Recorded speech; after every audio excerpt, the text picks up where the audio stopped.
परिवर्तिनी एकादशी व्रत कथा। जय श्री कृष्णा। प्रिय श्रोताओं, आप सभी को एकादशी की हार्दिक शुभकामनाएं।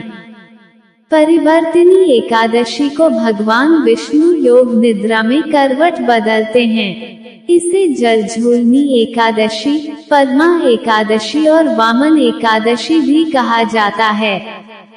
श्री कृष्ण कहने लगे कि हे राजन, अब आप सब पापों को नष्ट करने वाली कथा का श्रवण करें। त्रेतायुग में बलि नामक एक दैत्य था। वह मेरा परम भक्त था। विविध प्रकार के वेद सूक्तों से मेरा पूजन किया करता था और नित्य ही ब्राह्मणों का पूजन तथा यज्ञ के आयोजन करता था।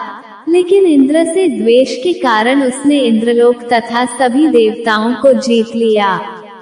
इस कारण सभी देवता एकत्र होकर सोच विचार कर भगवान के पास गए। बृहस्पति सहित इंद्रादिक देवता प्रभु के निकट जाकर और नतमस्तक होकर वेद मंत्रों द्वारा भगवान का पूजन और स्तुति करने लगे। अतः मैंने वामन रूप धारण करके 5वां अवतार लिया और फिर अत्यंत तेजस्वी रूप से राजा बलि को जीत लिया।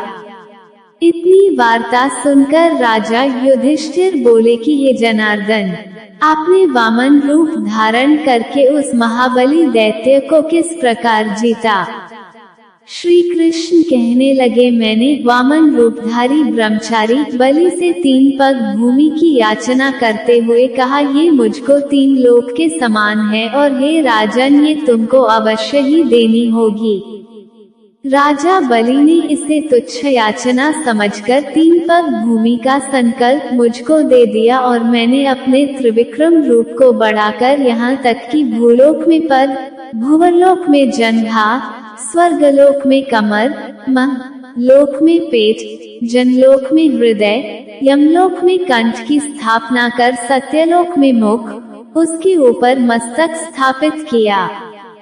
सूर्य, चंद्रमा आदि सब ग्रहगण, योग, नक्षत्र, इंद्रादिक देवता और शेष आदि सब नागगणों ने विविध प्रकार से वेद सूक्तों से प्रार्थना की। तब मैंने राजा बलि का हाथ पकड़कर कहा कि हे राजन, एक पद से पृथ्वी, दूसरे से स्वर्गलोक पूर्ण हो गए। अब तीसरा पद कहाँ रखूं? तब बलि ने अपना सिर झुका लिया और मैंने अपना पैर उसके मस्तक पर रख दिया, जिससे मेरा वह भक्त पाताल को चला गया।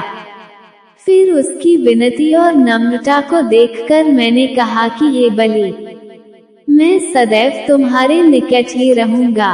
विरोचन पुत्र बलि से कहने पर भाद्रपद शुक्ल एकादशी के दिन बलि के आश्रम पर मेरी मूर्ति स्थापित हुई।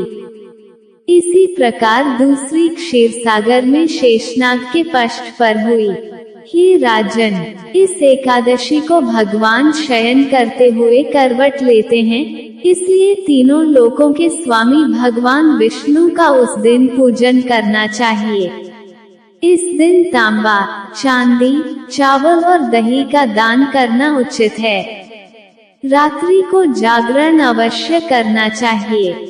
जो विधि पूर्वक इस एकादशी का व्रत करते हैं, वे सब पापों से मुक्त होकर स्वर्ग में जाकर चंद्रमा के समान प्रकाशित होते हैं और यश पाते हैं।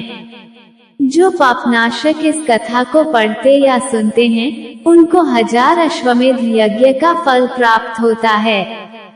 प्रिय श्रोताओं, ये थी आज की कथा। उम्मीद है आपको वीडियो पसंद आई होगी। वीडियो को लाइक, कमेंट और शेयर जरूर कीजिएगा। कल फिर मिलते हैं एक नई वीडियो के साथ। तब तक राधे राधे।